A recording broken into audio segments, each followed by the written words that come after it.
स्वागत है दोस्तों। आज 3 जून 2023 दिन शनिवार का। आज के मुख्य समाचार, बड़ी खबरें, देश और दुनिया का ताजा अपडेट लेकर हाजिर हो गए हैं। देश के अलग अलग राज्यों की ओर से, सरकारों की ओर से महत्वपूर्ण अपडेट, नए नियम, बड़ी घोषणाएं और बड़ा ऐलान की जानकारियां लेंगे। बहुत ही महत्वपूर्ण और काम की ताजा खबरों का अपडेट आपको मिलने वाला है, इसलिए इस वीडियो को आप पूरा ध्यान से आखिर तक जरूर देखते रहिएगा। हमारी टीम की मेहनत और मोटिवेशन के लिए प्लीज इस वीडियो को आप लाइक जरूर कर दीजिएगा। फेसबुक और व्हाट्सएप पर भी ज्यादा से ज्यादा अपने दोस्तों के साथ शेयर कर दीजिएगा। तो आइए दोस्तों, बिना टाइम विलंब के शुरुआत करते हैं आज की पहली बड़ी खबर। भारत में एक भयंकर ट्रेन हादसा हुआ है उड़ीसा राज्य में। उड़ीसा में रेल हादसा हो गया और इसकी वजह से 207 लोगों की मौत हो गई है। दरअसल उड़ीसा के बालासोर में शुक्रवार शाम को देश का अब तक का सबसे बड़ा ट्रेन हादसा हुआ और इसमें अब तक 207 लोगों ने अपनी जानें गंवा दी हैं, जबकि 800 से ज्यादा यात्री घायल हुए हैं। बहुत ही भयंकर रेल हादसा हुआ है, कई लोगों ने अपनों को खो दिया। यह हादसा बालासोर के भानगा बाजार स्टेशन के पास शाम करीब 7 बजे हुआ। कोलकाता से चेन्नई जा रही कोरोमंडल एक्सप्रेस और यशवंतपुर हावड़ा एक्सप्रेस भानगा के पास डीरेल हो गई और इसके बाद कोरोमंडल ट्रेन एक मालगाड़ी से टकरा गई। हादसा इतना भीषण था कि कोरोमंडल एक्सप्रेस की बोगियां पूरी तरह पलट गई और बोगियां दूसरे ट्रैक पर खड़ी मालगाड़ी के ऊपर चढ़ गई। हादसे के वक्त अंधेरा होने से स्थानीय लोगों ने मोबाइल की फ्लैश लाइट जलाकर रेस्क्यू किया। वहीं लोगों ने ट्रेन के ऊपर चढ़कर घायलों को ट्रेन से बाहर निकाला और उन्हें एम्बुलेंस तक पहुंचाया है। हादसे के बाद ट्रेन की बोगियां मलबे में तब्दील हो गई। रेस्क्यू दल के लोग भी मुश्किल से ट्रेन में दाखिल हो पाए। 207 लोगों के मौत होने की खबर आ रही है, हालांकि मृतकों की संख्या कहीं ज्यादा हो सकती है। यानी भारतीय रेलवे में सुविधाओं की बढ़ोतरी लगातार जारी है। ट्रेन की सेफ्टी और यात्रियों की सुरक्षा के लिए रेल मंत्रालय लगातार नई नई टेक्नोलॉजी के विकास पर काम भी कर रहा है, लेकिन दुर्घटना पर फिर भी लगाम नहीं लगी है। हालांकि पिछले करीब 7 सालों से रेल हादसों पर विराम लग गया था, लेकिन इस हादसे ने रेलवे की सुरक्षा कवच स्कीम पर भी सवाल खड़े कर दिए हैं। हादसे के बाद कई ट्रेनों को रद्द कर दिया गया, जबकि कई ट्रेनों का रास्ता भी बदल दिया गया। बड़ी खबर आ रही है, 22 जून को अमेरिकी पार्लियामेंट के संयुक्त सत्र को संबोधित करेंगे पीएम मोदी। अनोखा रिकॉर्ड बनेगा। 2016 में भी पीएम मोदी ने अमेरिकी संसद के संयुक्त सत्र को संबोधित किया था और अमेरिका और भारत के बीच संबंधों को काफी प्रगाढ़ किया।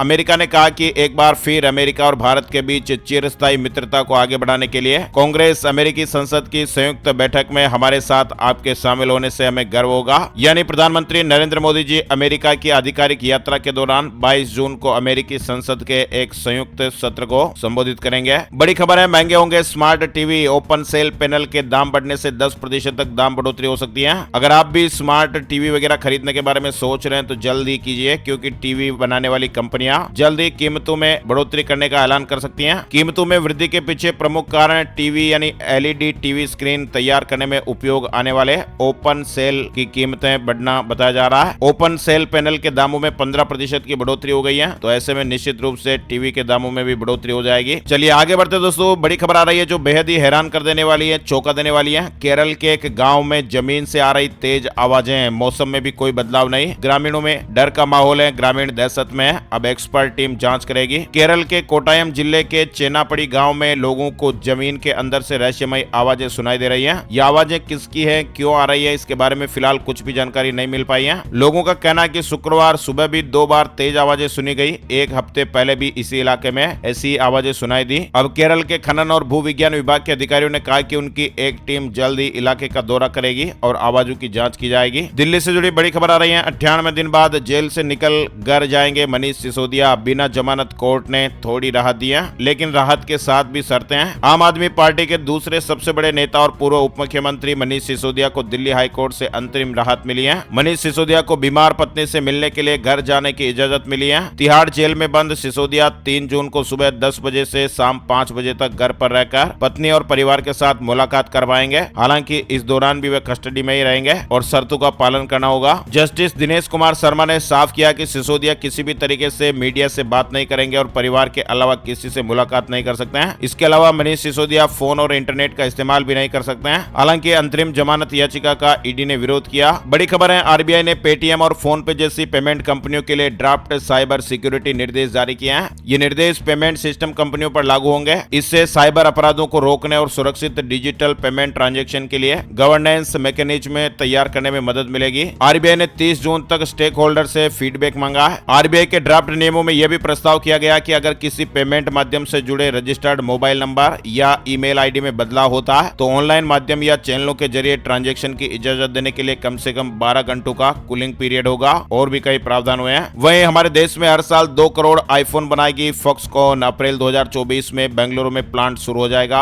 एप्पल के लिए आईफोन बनाने वाली कॉन्ट्रैक्ट मैन्युफैक्चरर फॉक्सकॉन कर्नाटक में अपने प्लांट से अप्रैल 2024 से ही आईफोन की मैन्युफैक्चरिंग शुरू कर देगी। 13,600 करोड़ रुपए का ये प्रोजेक्ट है जो काफी तेजी से आगे बढ़ रहा है। वहीं चीन को लेकर अपडेट हमने आपको ये पहले भी बताया था, चीन धरती में एक बड़ा छेद कर रहा है और आखिर ये चीन धरती में 10 किलोमीटर गहरा खड्डा क्यों कर रहा है, इसको लेकर दुनिया के कई देश हैरान है। चीन के भूगर्भीय वैज्ञानिकों ने शिनजियांग प्रांत के तारिम बेसिन में 10 किलोमीटर गहरा गड्ढा खोलने का काम शुरू किया है। अब देखते हैं कि आखिर इसको लेकर आगे और क्या अपडेट्स आते हैं, आने वाले वीडियो में हम आपको बताएंगे। वहीं राजधानी दिल्ली के सरकारी स्कूलों में 1 जुलाई से नई पीएफसी व्यवस्था लागू होगी। इसे लागू करने का ऑर्डर जारी कर दिया गया है। आखिर ये लागू होने के बाद क्या बदलाव आएगा? राजधानी दिल्ली के सभी सरकारी स्कूलों में अब 1 जून की बजाय 1 जुलाई 2023 से शिक्षकों की नई पोस्ट फिक्सेशन यानी पीएफसी स्वीकृत पदों की संख्या लागू की जाएगी। वहीं नितिन गडकरी ने कहा कि पीएम मोदी के $5 ट्रिलियन अर्थव्यवस्था के लक्ष्य के लिए विश्व स्तरीय सड़कें भी जरूरी है। केंद्रीय सड़क परिवहन मंत्री नितिन गडकरी ने शुक्रवार को दिल्ली बड़ोदरा मुंबई एक्सप्रेसवे के बड़ोदरा मुंबई खंड का निरीक्षण किया और इसी के साथ बड़ोदरा शहर के पास धूमद में एक सभा को भी संबोधित किया। नितिन गडकरी ने कहा कि भारत में सभी राजमार्ग 2024 तक विश्व मानकों के होंगे यानी वर्ल्ड क्लास राजमार्ग मिलेंगे। वहीं एडिबल ऑयल से जुड़ी बड़ी खबर आ रही है। 12 रुपए तक कम होंगे खाद्य तेल के दाम, सरकार ने कंपनियों को कटौती के आदेश दिए हैं। वैश्विक बाजार में खाद्य तेलों की कीमतों में गिरावट देखी गई है। वहीं अब केंद्र सरकार ने शुक्रवार को खाद्य तेल संघों को तत्काल प्रभाव से 8 से 12 रुपए प्रति लीटर दाम कम करने के निर्देश दिए हैं। वहीं बड़ी खबर आ रही है, पहलवानों के समर्थन में शुक्रवार को हरियाणा के कुरुक्षेत्र में खापों और किसान संगठनों की महापंचायत हुई है। लगभग 5 घंटे चली इस महापंचायत में केंद्र सरकार को 9 जून तक का अल्टीमेटम दिया गया। किसान नेता राकेश टिकैत ने महापंचायत में लिए गए फैसलों की जानकारी दी और टिकैत ने कहा कि अगर सरकार ने 9 जून तक बृजभूषण को गिरफ्तार न किया और पहलवानों पर दर्ज केस वापस नहीं लिए तो खाप नेता खुद पहलवानों को दोबारा धरने पर बैठाने जंतर मंतर जाएंगे। वहीं आपको बता दें, इससे पहले बृजभूषण ने 5 जून को अयोध्या में होने वाली अपनी महारैली भी रद्द कर दी है। सूत्रों के मुताबिक बृजभूषण ने बीजेपी हाईकमान के कहने पर यह कदम उठाया है और हाईकमान ने उन्हें पहलवानों को लेकर किसी भी तरह की बयानबाजी से बचने की नसीहत दी है। उत्तराखंड से जुड़ी बड़ी खबर आ रही है। 3 लाख राज्य कर्मचारियों और पारिवारिक पेंशनर्स को 4% बढ़ोतरी के साथ डीए जारी कर दिया गया।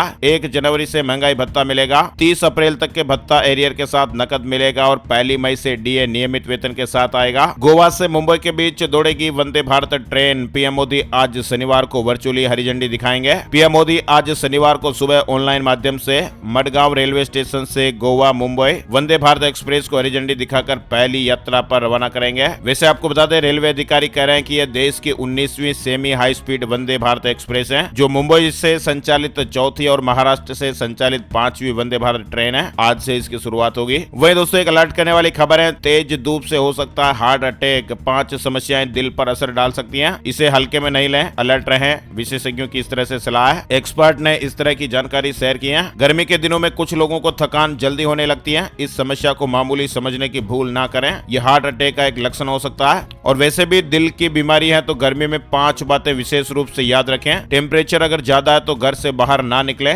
रूम टेम्परेचर भी ठंडा रखें। शरीर में पानी की कमी ना होने दें। ब्लड प्रेशर की जांच करते रहें। डॉक्टर्स ने जो दवाइयां दी है उसे स्किप ना करें। बड़ी खबर है, रॉयल एनफील्ड लॉन्च करेगी 4 नई मोटरसाइकिल। स्पेसिफिकेशन लीक हुए हैं। खबर है कि 4 नई मोटरसाइकिल जल्दी आने वाली हैं। चलिए आगे बढ़ते दोस्तों। बड़ी खबर जो काम की है, 6 करोड़ सब्सक्राइबर्स को ईपीएफओ का मैसेज आया है। ब्याज और पासबुक पर जरूरी बात बताई गई है। अगर आप भी कर्मचारी भविष्य निधि संगठन यानी ईपीएफओ के सब्सक्राइबर है, सदस्य हैं, तो ये खबर आपके काम की हो सकती है। पासबुक के जरिए ये पता लगा सकेंगे कि आपका ब्याज पीएफ अकाउंट में जमा हुआ है या नहीं। पासबुक ईपीएफओ की वेबसाइट पर ऑनलाइन उपलब्ध है। आप ईपीएफओ की वेबसाइट या फिर मोबाइल ऐप के जरिए पासबुक को ऑनलाइन एक्सेस कर सकते हैं। ईपीएफओ ने भी ट्वीट करके जानकारी शेयर की है। वैसे आपको बता दें, ईपीएफ की ब्याज दर को लेकर अपडेट। ईपीएफओ ने वित्त वर्ष 2023 के लिए कर्मचारियों की भविष्य निधि पर ब्याज दर बढ़ाकर 8.15% कर दी है। हिमाचल प्रदेश से जुड़ी बड़ी खबर, हिमाचल सरकार ने एक बड़ा फैसला लिया। पीडीएस के तहत 110 रुपए लीटर मिलेगा सरसों का तेल। पहले 142 से 147 रुपए लीटर ये सरसों का तेल मिल रहा था। वहीं राजस्थान में 2 दिन अंधड़ बारिश का अलर्ट है।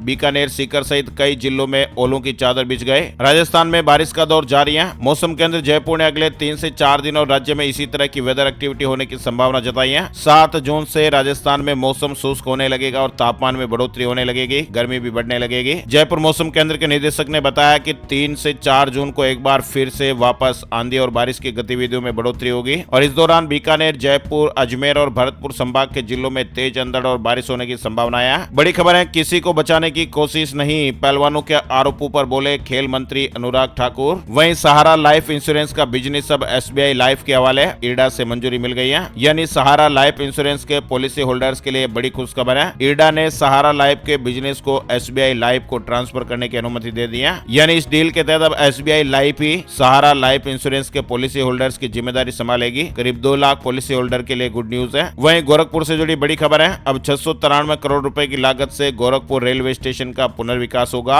हिमाचल प्रदेश से जुड़ी बड़ी खबर आ रही है, OPS लागू होते ही अब कर्मचारियों का GPF कटना शुरू होगा। वित्त विभाग ने अधिसूचना जारी की है। दरअसल हिमाचल प्रदेश में 20 वर्ष के बाद पुरानी पेंशन योजना यानी OPS को बहाल किया गया है। वहीं गृह मंत्री की अपील के बाद मणिपुर में 144 हथियार सरेंडर हुए हैं। इनमें हाईटेक राइफल्स और ग्रेनेड भी हैं। 5 जिलों से कर्फ्यू हटाने को लेकर भी खबरें आई है। केंद्रीय गृह मंत्री अमित शाह की अपील के बाद मणिपुर में उपद्रवियों ने 144 हथियार और 11 मैगजीन सरेंडर किए हैं। वहीं देश के सबसे व्यस्त रूट पर अब तीसरी लाइन पकड़ेगी रफ्तार, भूमि अधिग्रहण का काम शुरू हो गया है। देश के व्यस्त रूटों में से एक प्रयागराज जंक्शन पंडित दीनदयाल उपाध्याय DDU रेलखंड पर अब तीसरी लाइन का काम रफ्तार पकड़ेगा और इसके लिए जमीन अधिग्रहण का कार्य भी शुरू हो गया है। वहीं कर्नाटक में 5 गारंटी योजना पर काम शुरू हो गया है। सभी ग्राहकों को 1 जुलाई से सभी ग्राहकों को प्रत्येक महीने 200 यूनिट मुफ्त बिजली की सुविधा मिलने लग जाएगी। यानी कर्नाटक में 1 जुलाई से 5 गारंटियों में से एक गारंटी मुफ्त बिजली की योजना को शुरू कर दिया गया। 1 जुलाई से गृह ज्योति योजना के तहत सभी घरों को हर महीने 200 यूनिट मुफ्त बिजली दी जाएगी। शिरडी वाले साईं बाबा के भक्तों के लिए भी बड़ी खबर आई है, अब पूरी रात होंगे द्वारका माई के दर्शन। यानी शिरडी साईं बाबा मंदिर के पास स्थित श्री द्वारका माई मंदिर के कपाट अब रात भर खुले रहेंगे। बड़ी खबर आ रही है, गाजियाबाद के भूमाफियाओं पर एक्शन शुरू हो गया। 12 अवैध कॉलोनियों में एक साथ बुलडोजर चलाया गया। गाजियाबाद में भूमाफियाओं पर एक्शन अब तेज हो गया। हालांकि GDA की इस कार्रवाई के दौरान लोगों ने टीम का विरोध किया, लेकिन मौके पर मौजूद पुलिस बल ने विरोध करने वालों को पीछे धकेल दिया। उत्तराखंड में सफर करना महंगा हो जाएगा, कॉमर्शियल और प्राइवेट गाड़ियों पर टैक्स स्लैब संशोधित होगा। उत्तराखंड में गाड़ियों के वाहनों के रजिस्ट्रेशन टैक्स, रोड टैक्स और विभिन्न परिवहन सेवाओं की फीस हर साल संशोधित होगी। वहीं मध्य प्रदेश में गंगा जमुना स्कूल की मान्यता रद्द हो गई है। CM शिवराज सिंह चौहान ने कहा कि स्कूलों में ऐसी हरकतें नहीं चलेगी। आपको बता दें, दमोह में कथित तौर पर हिजाब मामले से सुर्खियों में आए Ganga Jamuna English medium school की मान्यता निलंबित कर दी गई है। वही दोस्तों, कल हमने NCERT से जुड़ा अपडेट भी देखा था। बड़ी खबर आ रही है कि किताबों से नहीं हटाया गया पीरियोडिक टेबल, यानी अब 11वीं के स्टूडेंट इसकी पढ़ाई करेंगे। NCERT ने अपनी पाठ्य पुस्तकों से पीरियोडिक टेबल को नहीं हटाया। अब इसकी पढ़ाई 10वीं क्लास के नहीं बल्कि 11वीं क्लास के विद्यार्थी करेंगे। इसे केवल 10वीं की किताबों से हटाया गया है। वहीं विश्वविद्यालय अनुदान आयोग के संशोधित दिशा निर्देशों के अनुसार उच्च शिक्षा संस्थान जो 20 साल से कम पुराने हैं, वे अब डीम्ड विश्वविद्यालय के दर्जे के लिए आवेदन करने के पात्र होंगे। गाइडलाइन जारी हो गई है। राजस्थान बोर्ड ने 10वीं का रिजल्ट जारी कर दिया। 90.49% छात्रों ने परीक्षा पास की है। वहीं महाराष्ट्र SSC 10वीं बोर्ड परीक्षा परिणाम भी जारी हो गया है। 93.83% पास हो गए। हरियाणा बोर्ड ने HTET परीक्षार्थियों को एक अंतिम मौका भी दिया है। 19 से 23 जून तक भिवानी आकर बायोमेट्रिक वेरिफिकेशन करा लें। हरियाणा शिक्षा बोर्ड ने 3 व 4 दिसंबर 2022 को हुई हरियाणा अध्यापक पात्रता परीक्षा में शामिल अभ्यर्थियों को एक बार फिर बायोमेट्रिक वेरिफिकेशन के लिए अंतिम मौका दिया। वहीं उत्तर प्रदेश में तैयार हुआ ये जूता देश के जवानों को बचाएगा। माइंस फटने के बावजूद भी नुकसान नहीं होगा। देश की सीमा पर तैनात सेना के जवानों के लिए एंटी माइन इन्फेंट्री बूट तैयार किया गया है और ये विशेष प्रकार का जूता दुश्मनों की बिछाई गई माइंस से जवानों को सुरक्षित रखेगा। ये माइंस के प्रेशर का प्रभाव भी कम करेगा, यानी इससे पैर पड़ने के बाद विस्फोट तो होगा पर बहुत अधिक नुकसान नहीं होगा। 3 किलोग्राम का ये विशेष प्रकार का जूता वैज्ञानिकों ने तैयार किया है। साथ ही अपडेट खबर आ रही है उत्तर प्रदेश को लेकर। नाम बदलने के मामले में आदेश के खिलाफ सुप्रीम कोर्ट जाएगा यूपी बोर्ड, कानूनी सलाह ली जा रही है। यानी यूपी बोर्ड के एक्ट में दर्ज प्रावधान के मुताबिक बोर्ड परीक्षा का परिणाम जारी होने के 3 साल के अंदर किसी भी परीक्षार्थी का नाम और जन्म तिथि परिवर्तित की जा सकती है। इसके लिए जरूरी है कि परीक्षार्थी सही और आवश्यक कागजात के साथ बोर्ड में नाम या जन्म तिथि बदलने के लिए आवेदन करें। वहीं शेयर मार्केट में 2 दिन से जारी गिरावट पर ब्रेक लगा। सेंसेक्स 119 अंक मजबूत होकर बंद हुआ। IPL खत्म हो गया, अब इंटरनेशनल क्रिकेट की भरमार रहेगी। WTC फाइनल के बाद वेस्ट इंडीज का दौरा, फिर एशिया कप और वर्ल्ड कप भी। वहीं एक अपडेट करने वाली खबर आ रही है, वेपिंग से स्किन कैंसर का खतरा, रिसर्च में यह बड़ा खुलासा हुआ है। डॉक्टरों के मुताबिक वेपिंग यानी ई-सिगरेट पीने के दौरान शरीर में केमिकल जाते हैं जिसमें खतरनाक टॉक्सिन होते हैं और इससे स्किन पर कई तरह के इन्फेक्शन हो सकते हैं। कोटक महिंद्रा बैंक से जुड़ी खबर आ रही है। Kotak Mahindra bank debit card की सेवाएं आम लोगों के लिए 3 और 10 तारीख को नहीं मिलेगी। अगर आप भी कोटक महिंद्रा बैंक के ग्राहक है तो आपको 3 और 10 जून 2023 को Kotak bank debit spend card सेवाएं कुछ घंटों के लिए नहीं मिल पाएगी। मेंटेनेंस के कारण ग्राहकों को थोड़ी दिक्कत हो सकती है। बड़ी खबर आ रही है हमारे देश में बीते 24 घंटे में कोरोना वायरस के 267 नए मामले दर्ज हुए हैं। 2 मरीजों की मौत होने की खबर है। कोरोना के मामलों में राहत का ऐलान है। अब बात कर लेते हैं दोस्तों gold price today, silver price today, सोने चांदी के भाव। चांदी की कीमतों में तेज उछाल हुआ है, सोना भी महंगा हुआ है। शुक्रवार सुबह सोने का भाव 60,322 रुपए प्रति 10 ग्राम पर रहा। वहीं चांदी का भाव 72,376 रुपए प्रति किलोग्राम पर रहा है। IBJ की ऑफिशियल वेबसाइट पर आपको इसकी विस्तृत जानकारी मिल जाएगी। अब बात कर लेते हैं दोस्तों वेदर न्यूज एंड एनालिसिस को लेकर। संपूर्ण भारत का आज 3 जून 2023 का मौसम पूर्वानुमान। मौसम की जानकारी का ताजा अपडेट आ गया है। क्लाइमेट वेदर अपडेट के मुताबिक अगले 24 घंटों के दौरान राजस्थान और मध्य प्रदेश में कई इलाकों में हल्की से मध्यम बारिश और धूल भरी आंधी चलने की संभावना है। वहीं पश्चिमी हिमालय, सिक्किम, पूर्वोत्तर भारत, तमिलनाडु और दक्षिण कर्नाटक में भी हल्की बारिश होने का अनुमान है। केरल, लक्षद्वीप और अंडमान और निकोबार द्वीप समूह में भी हल्की से मध्यम बारिश के साथ ही 1 या 2 स्थानों पर भारी बरसात हो सकती है। तटीय उड़ीसा और आंध्र प्रदेश के कुछ इलाकों में भी हल्की बारिश होने का अनुमान है। आज के मुख्य समाचार में फिलहाल बस इतनी खबरें। अगर आपको हमारा यह प्रयास अच्छा लगा है तो प्लीज वीडियो को लाइक और शेयर जरूर कर दीजिएगा। Thank you, take care, good bye, जय हिंद, जय भारत, वंदे मातरम।